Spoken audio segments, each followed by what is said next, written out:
Gálatas y apenas estamos en el capítulo 2 y vamos a leer del versículo 7 en adelante.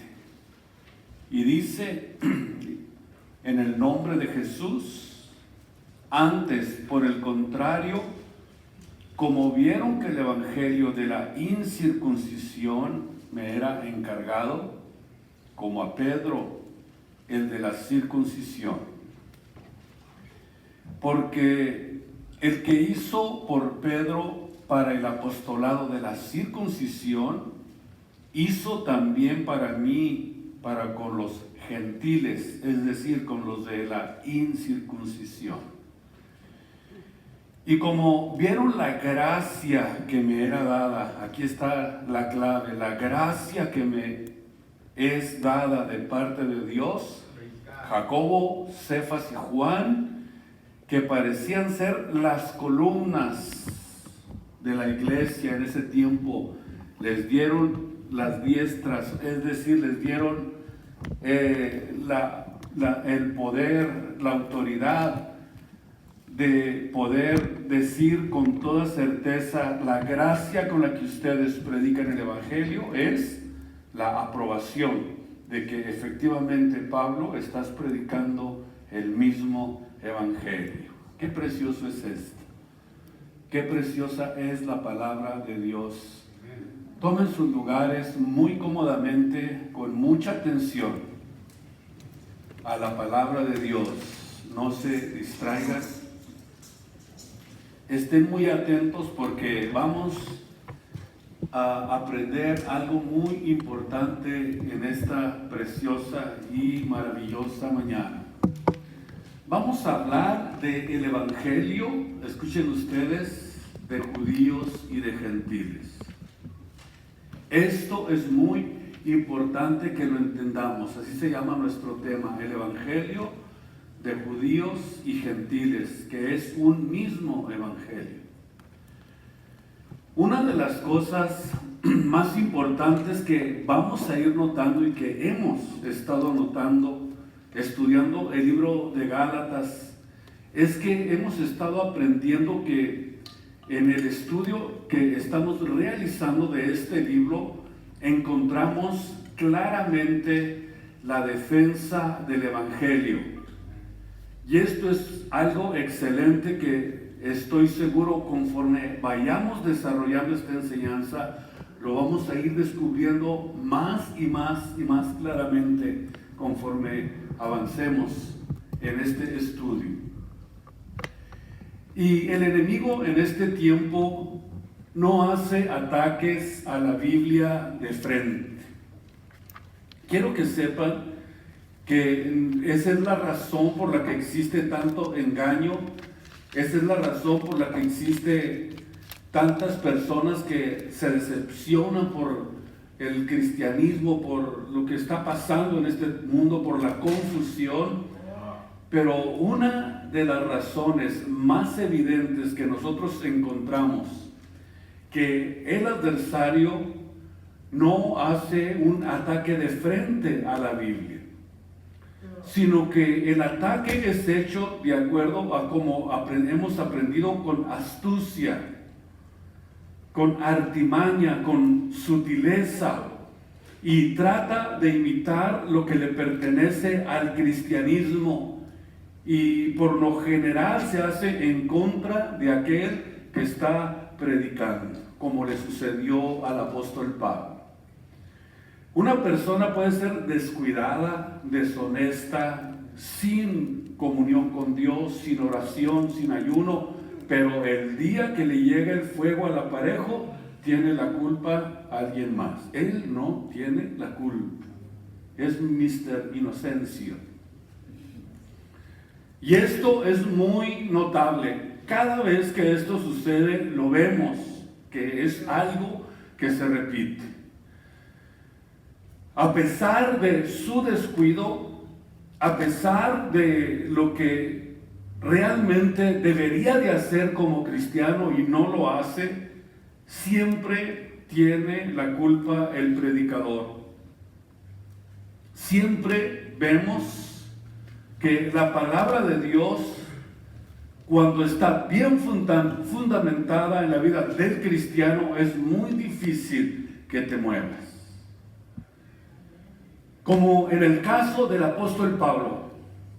Esa es la razón por la cual los fundamentalistas, es decir, los que basan su mensaje únicamente en la palabra viva y de poder de nuestro Dios y Salvador Jesucristo, son atacados sin ninguna, pudiéramos decir, sin ningún contratiempo. Es un ataque frontal en contra de aquellos que están fundamentados en la palabra de poder, y notamos que los culpables siempre son los enseñadores. Eso es lo que nosotros hemos experimentado en este tiempo, que de alguna forma aquellos que se enfocan solamente en la Biblia, en la palabra de Dios, son acosados por todos lados, por cultos, por sectas innumerables que quieren arrancarnos de nuestra ancla en la cual estamos nosotros bien seguros que nos ha sido dada por el Evangelio de la gracia de nuestro Señor y Salvador Jesucristo, de nuestro Señor, de nuestro gran Dios y Salvador. Pero sin embargo, notamos que Pablo, al empezar a ir en contra de aquello que es falso y va en la defensa del Evangelio, notamos algo muy importante que el apóstol Pablo claramente nos enseña y nos dice: cero tolerancia al legalismo. Es el mensaje central: cero tolerancia al legalismo. Por ejemplo, vimos que en Jerusalén la iglesia aprobó lo que Pablo estaba predicando, de acuerdo a lo que acabamos de leer en la Biblia, de acuerdo a lo que sucedió en el capítulo 1, donde iniciamos esta enseñanza. Ahora, esto es algo importante, que nosotros pudimos comprender exactamente lo que sucedió en el primer concilio en Jerusalén, donde el apóstol Pablo tenía a Tito como la prueba número 1, ya que él no era un hombre circuncidado. Y de acuerdo al capítulo 2:7 donde estamos, nos encontramos aquí que este ataque en contra del Evangelio venía con la idea de querer de alguna forma judaizar a los que eran gentiles, judaizar a los que no eran judíos, algo que estaba completamente ajeno a ellos, porque ni siquiera eran judíos, no sabían nada acerca de la ley de Moisés, no sabían acerca de las ordenanzas que contenía, ni tampoco entendían muchas cosas que los judíos entendían. Pero sin embargo iban detrás de Pablo buscando la forma de contrarrestar lo que Pablo estaba enseñando. Y aquí vemos Gálatas 2:7, antes al contrario, como vieron que el evangelio de la incircuncisión me era encargado a mí y al apóstol Pedro, el de la circuncisión, lo que notamos aquí en este versículo 7 es que lo que tenemos aquí no son dos evangelios. No, de ninguna manera.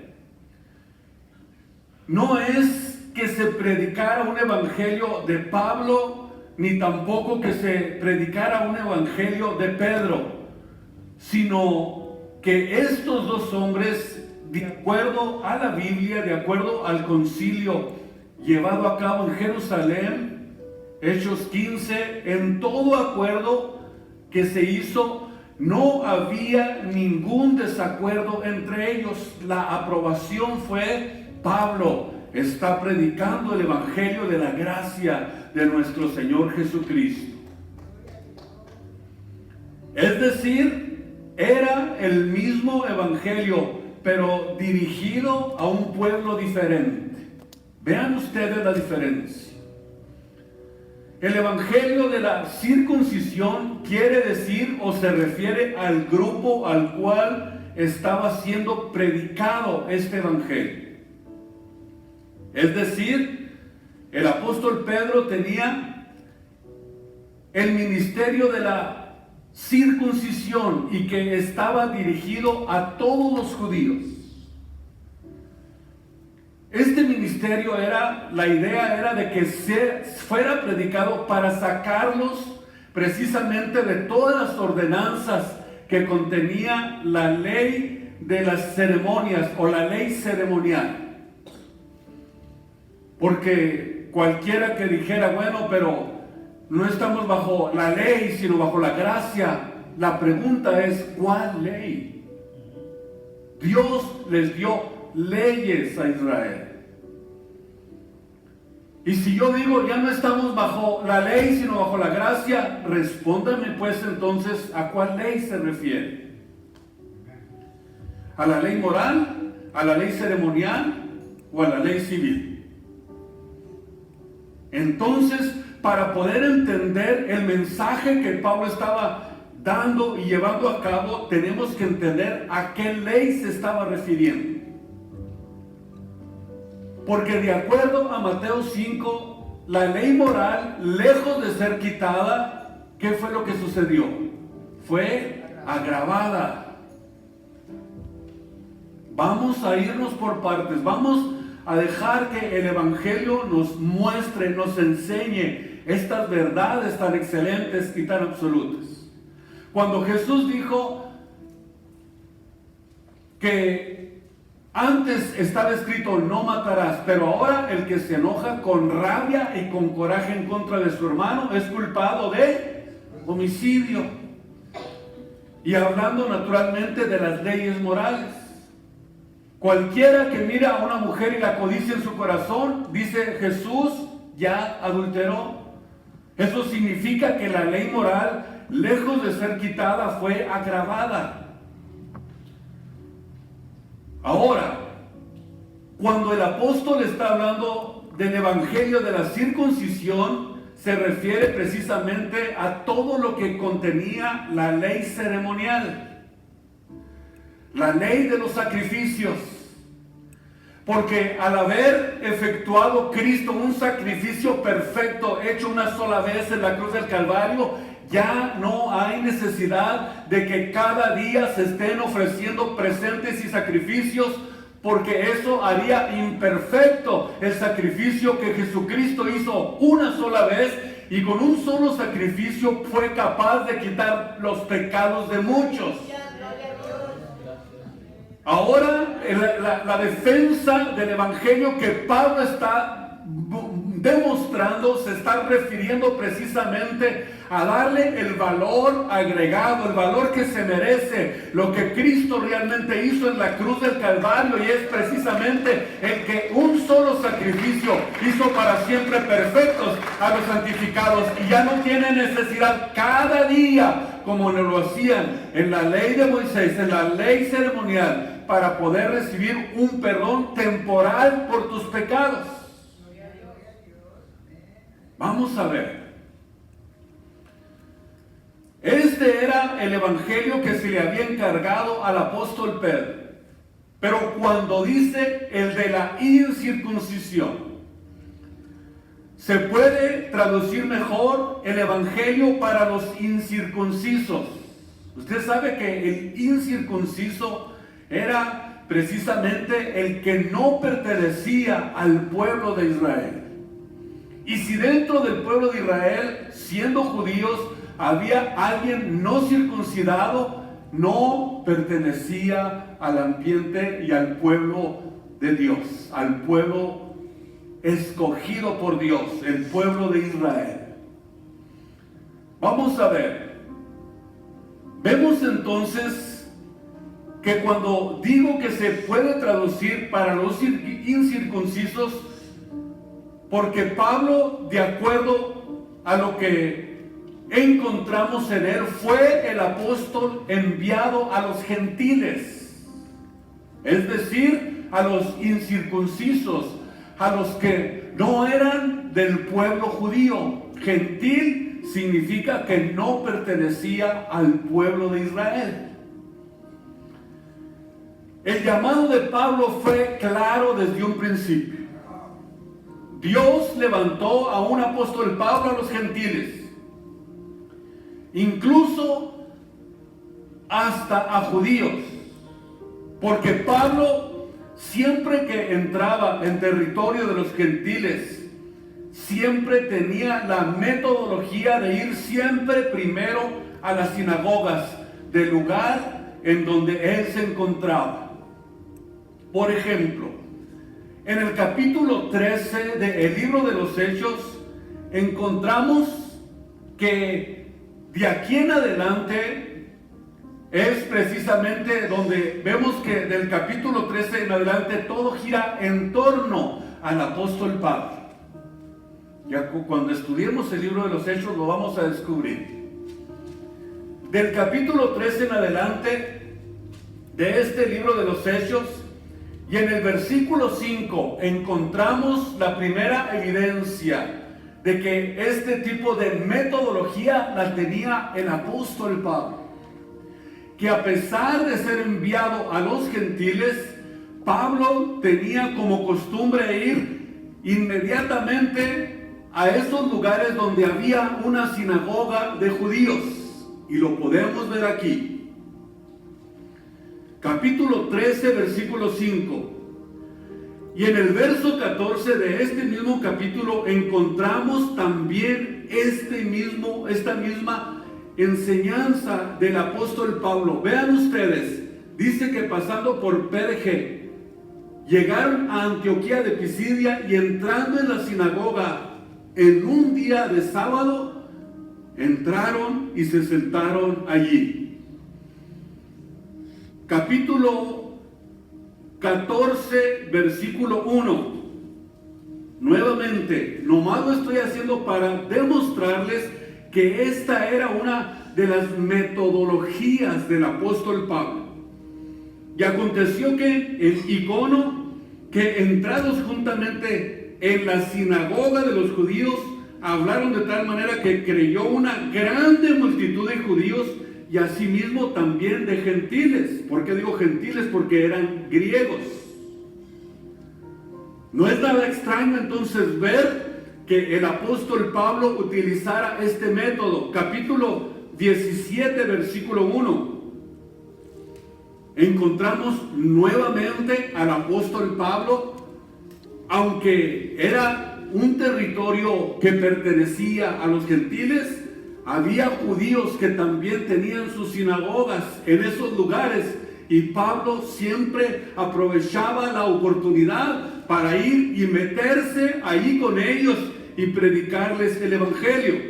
Capítulo 17, donde estamos, versículo 10, nuevamente encontramos esta metodología de Pablo. Y por último, pudiéramos decir, y etcétera, y etcétera, y etcétera, capítulo 18, versículo 4.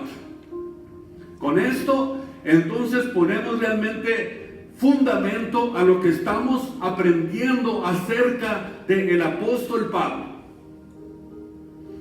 Eran territorios gentiles donde había sinagogas de judíos, pero él anunciaba la palabra de Dios aún en las sinagogas de los judíos.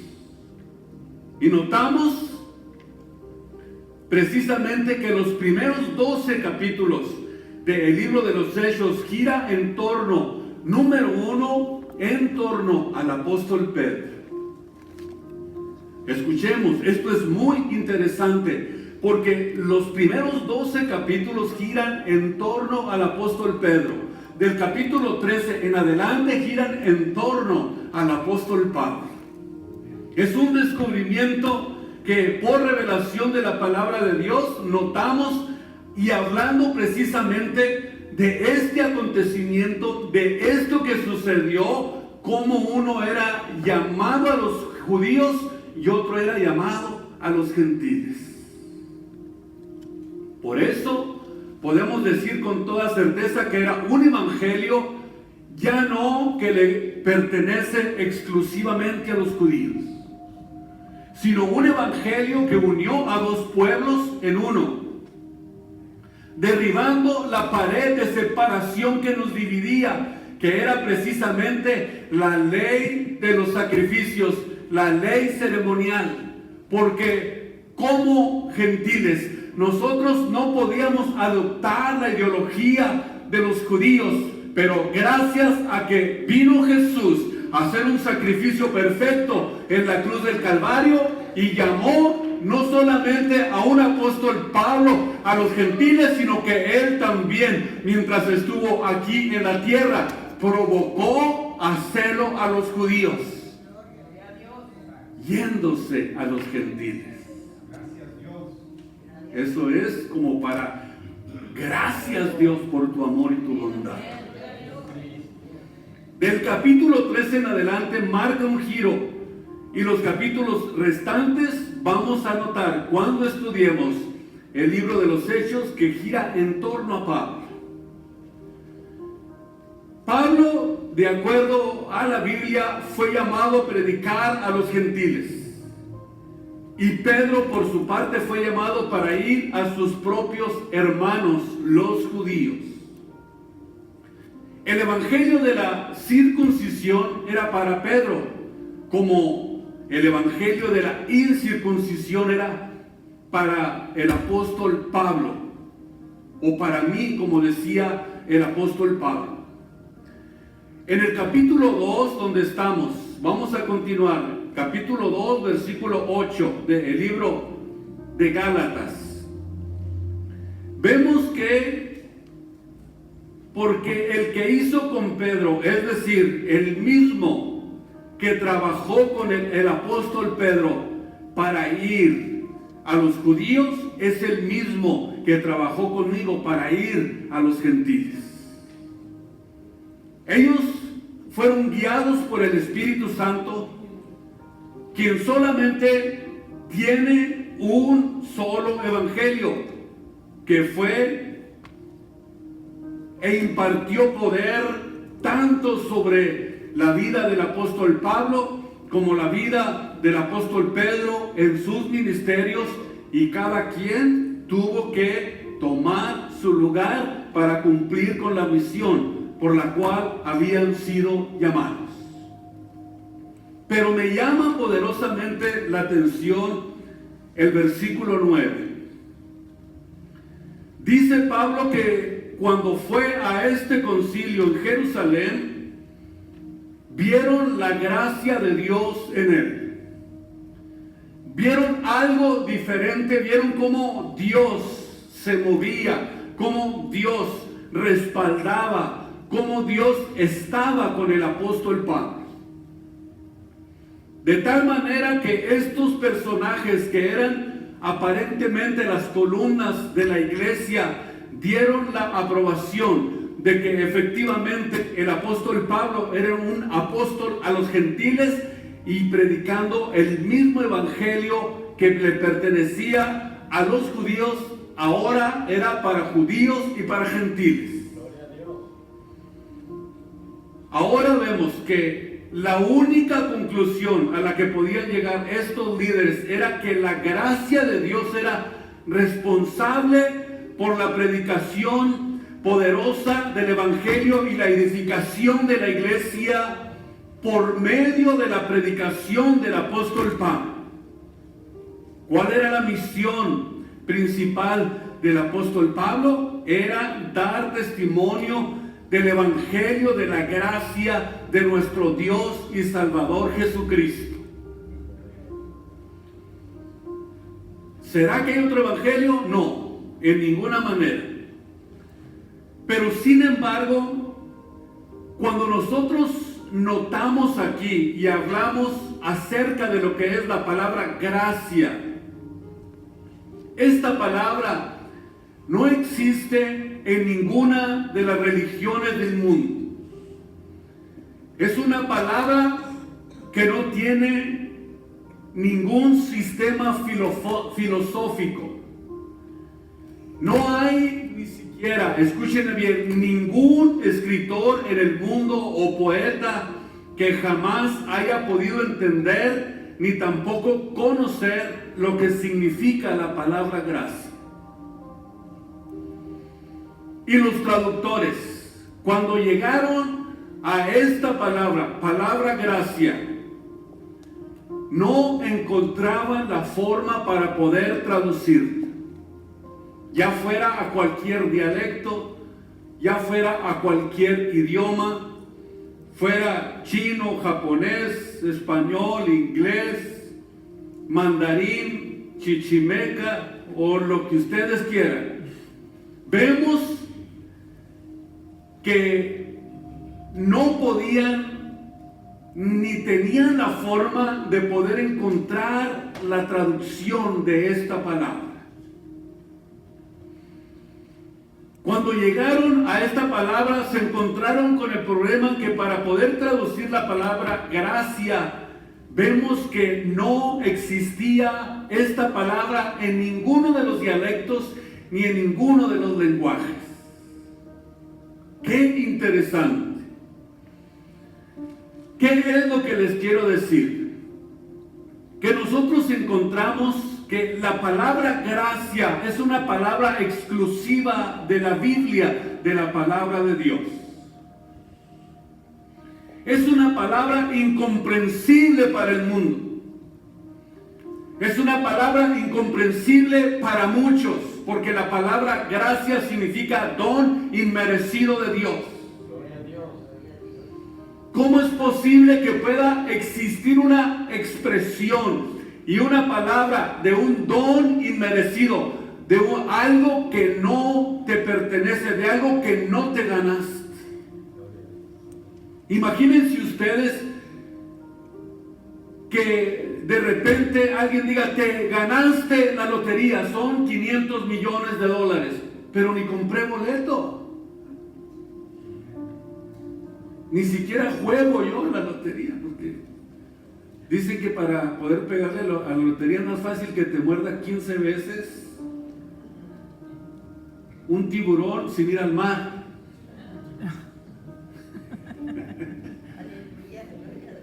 Imagínense, ¿qué significa esto? ¿Qué sucedería con una persona que le llega un regalo como este sin merecerlo y sin haber hecho nada? Por eso es que era una palabra difícil de entender, una palabra difícil de traducir, una palabra complicada, una palabra difícil, pero que pertenece a la Biblia, a la palabra de Dios, y ahora nos pertenece a cada uno de nosotros, los hijos de Dios, porque hemos entendido la gracia de Dios sobre nuestras vidas, un regalo inmerecido que no lo merecíamos. No éramos dignos de este regalo tan maravilloso y tan excelente que es la salvación. Esta palabra podemos nosotros entender perfectamente que no existía para el mundo. En otras palabras, Dios escoge un mensaje para que el pueblo de Dios se acerque a Él, y no a través de la religión, no a través de las buenas obras, no a través de los sacrificios, no a través de cumplir ritos, ceremonias, liturgias, esfuerzos humanos propios para poder alcanzar una salvación que nadie la podía dar sino solamente Jesucristo, el Rey de Gloria, que gratuitamente tomó nuestro lugar en la cruz del Calvario para que nosotros pudiéramos obtener esta salvación tan grande. Un regalo inmerecido de nuestro Dios y Salvador Jesucristo, que no nos costó nada. No insistas en querer ponerle tu propio esfuerzo, tu propia ideología. No insistas en caminar de rodillas 10 cuadras para ganarte la gracia de Dios. Dios ya lo hizo por ti. Cristo ya lo hizo por mí. Cristo ya lo hizo por nosotros. Él fue el que hizo posible esta salvación para nuestras almas. Bendito el nombre poderoso de nuestro Señor Jesucristo. Dios escoge un mensaje y este mensaje se llama el Evangelio de la gracia de nuestro Señor Jesucristo, que significa buenas noticias, buenas nuevas. ¿Y qué nuevas si les contara? ¿Qué nuevas hemos recibido de Dios? ¡Qué gran mensaje! Y no solamente encontramos esto, sino que vemos que también contiene el poder de Dios para cambiar las vidas. Este mensaje es el que me sacó del alcoholismo. Este mensaje me sacó del mundo. Este mensaje levantó un pueblo para su gloria y para su honra, y lo sacó de lo peor del mundo, lo sacó del lodo cenagoso de miseria en el que nos encontrábamos. ¿Alguien se identifica con este mensaje? Yo sí me identifico con este mensaje. De allí me sacó el Señor para su gloria y para su honra.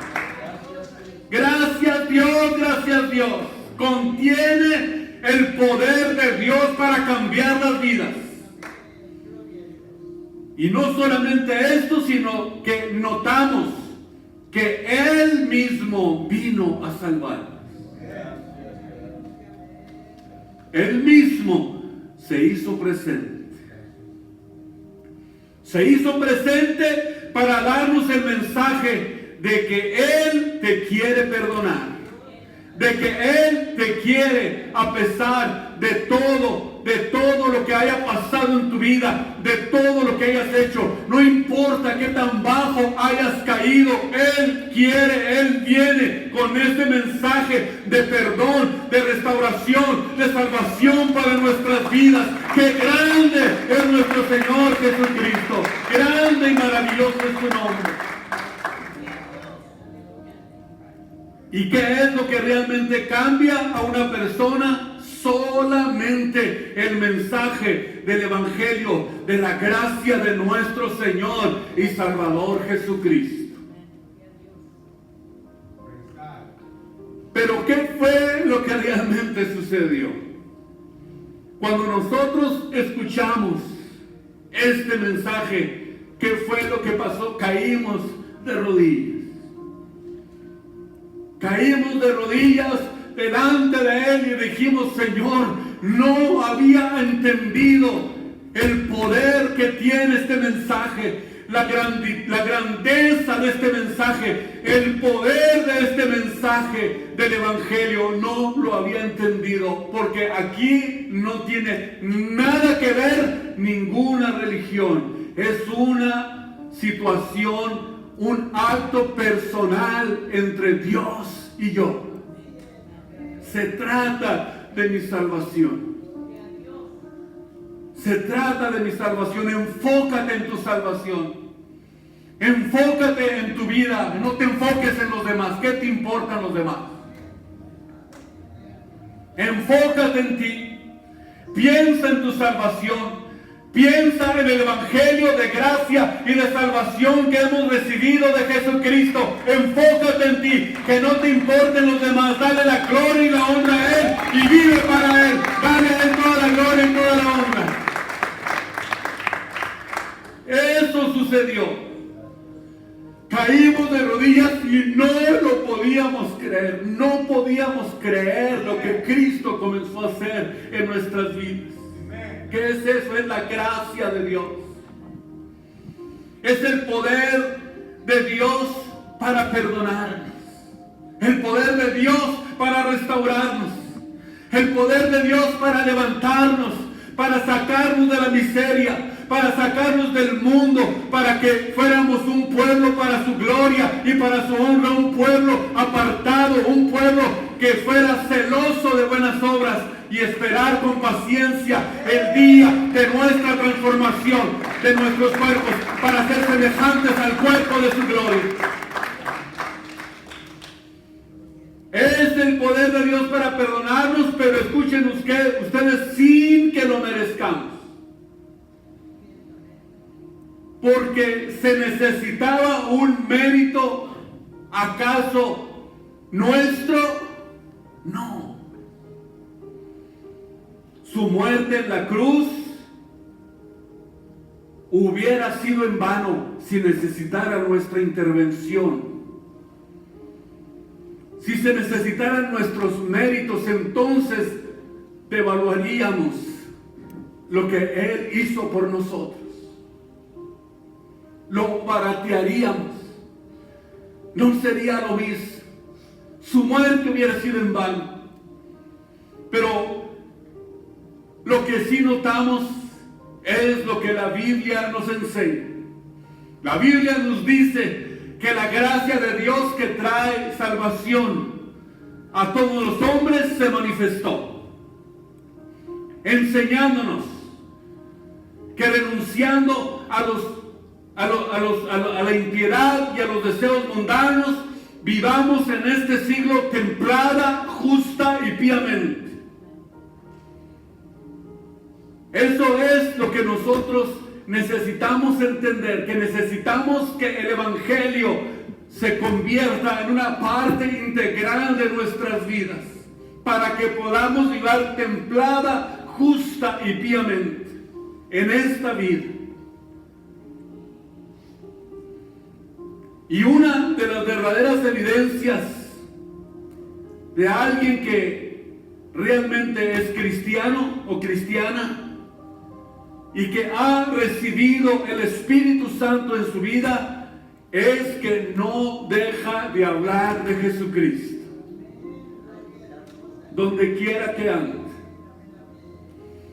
Es la evidencia más grande de alguien que realmente está dentro de lo que es el ambiente del Espíritu Santo, el ambiente del cristianismo. El ambiente de un cristiano, del cristianismo, está en el entorno donde siempre y donde quiera que va, no deja de hablar de Jesucristo. El mensaje del Evangelio, de la gracia de Dios, no es un mensaje humano, para nada. Porque ningún hombre hubiera podido conseguir que sin hacer nada tuviéramos nosotros una salvación como la que hemos recibido de Dios. Y Dios, nuestro Dios y Salvador, fue el único que lo pudo lograr. Lo hizo dando su vida por nosotros. Porque la verdad no puede ser encontrada en nuestro ambiente humano, en nuestro hábitat humano. La verdad solamente puede venir de Dios, de ningún otro lugar. Dios es el único que posee la verdad. Y cuando Cristo se presentó como esa verdad, lo expresó y lo dijo con toda certeza y con toda seguridad, cuando dijo: yo soy el camino y la verdad y la vida, y nadie viene al Padre si no es por mí. Allí está la verdad, y conoceréis la verdad, Juan 8:32, y la verdad os libertará. Y cuando me encontré con Él, desde ese momento se acabó la búsqueda. Cuando cuando yo tuve ese encuentro con Él, se acabó la búsqueda. Ya no más religiones, ya no más idolatría, ya no más filosofías, ya no más fascismo, ya no más nazismo, ya no más psicología, porque Cristo lo llena absolutamente todo. A Él sea la gloria y la honra en esta mañana. Gracias, Señor, por tu evangelio, por la gracia de Dios, la gracia, el regalo, el don inmerecido de nuestro Dios. Por eso cuando nosotros venimos al Evangelio, descubrimos que el Evangelio es el poder de Dios para salvación a todo aquel que cree. Romanos 1:16.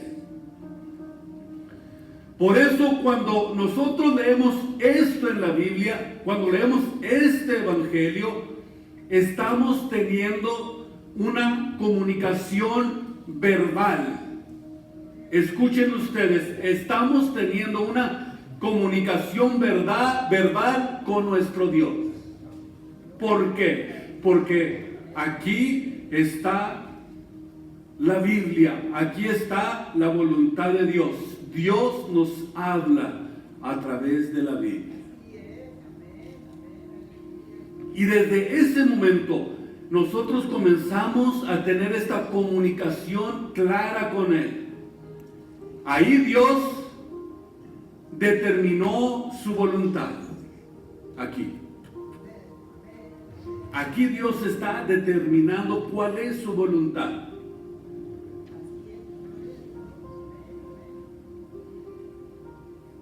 Si queremos encontrar la voluntad de Dios, si queremos encontrar el poder de Dios, hoy comienza a escuchar lo que Dios te habla. Abre la Biblia y vas a darte cuenta que Dios nos habla a través de la palabra de Dios. Y cuando encontramos el Evangelio, encontramos la verdad, encontramos el poder de Dios. Mientras más tú leas la Biblia, más comunión con Dios a través de la lectura y de la oración, más comunión con Dios. Y entonces, cuando leas, venid a mí todos los que estéis cargados y cansados, que yo los haré descansar. Vamos a venir a la Biblia y vamos a encontrar: echa toda tu ansiedad en mí, porque yo tengo cuidado de ti. Y le seguimos buscando. Justificados pues por la fe, tenemos paz para con Dios por medio de nuestro Señor Jesucristo. ¿Por qué? Porque nuestro Dios es el autor de este mensaje. Y este mensaje contiene el poder de Dios para salvarnos, para ayudarnos, para fortalecernos, para darnos paz, para darnos seguridad, para darnos todo lo que necesitemos mientras estemos aquí en la tierra. Así es el mensaje de Dios. Y la Biblia nos dice que nosotros somos guardados por la fe, por el poder de Dios que obra en nosotros. Por eso vemos un gran abismo entre la ley y la gracia. ¿Cuál ley? Ya les dije cuál ley. La ley ceremonial. Y se le llama gracia porque cuando Cristo viene a cumplir por medio de un sacrificio perfecto hecho una sola vez, algo que la ley ceremonial era imposible que lo lograra. Era imposible. No había animal, ni cordero, ni becerro que pudiera llenar el requisito que se requería para el perdón de los pecados. Pero para eso apareció el Hijo de Dios. Apareció Jesús para que a través de su sacrificio pudiéramos encontrar el perdón de nuestros pecados y reconciliarnos con Él, trayendo paz a nuestras vidas y a nuestros corazones. Porque Cristo vino a cumplir lo que la ley no podía cumplir. ¡Qué gran noticia! Ahora sí lo entendieron mejor, ¿verdad? La ley jamás iba a poder lograr lo que logró Jesús. La ley decía, pecas contra Dios, tráete un cordero. Al día siguiente se te volvieron a ir las 4, otra vez tráete otro cordero. ¿Por qué? Porque cada día, dice Hebreos 9, se necesitaba tener sacrificios para recibir un perdón, escúchenme ustedes, temporal, mientras volvías a pecar. Mientras volvías a pecar. Por eso Jesús vino a cumplir esto que la ley ceremonial, la ley de los sacrificios no podía cumplir. Y era precisamente el de cambiar el corazón humano. La ley fue dada por Moisés, la gracia por Jesucristo. Y la gracia nos habla de que ya Cristo tomó nuestro lugar, de que ya Cristo se puso en nuestro lugar para perdonarnos. Porque por gracia sois salvos por la fe. Y esto no de ustedes, Efesios 2:8. Porque por gracia sois salvos, don inmerecido de Dios, por la fe. Y esto no porque hiciste algo bueno, sino que es un regalo de Dios, es un don de Dios, no por obras, para que nadie se gloríe. Y continuamos nuestra próxima semana con el estudio del libro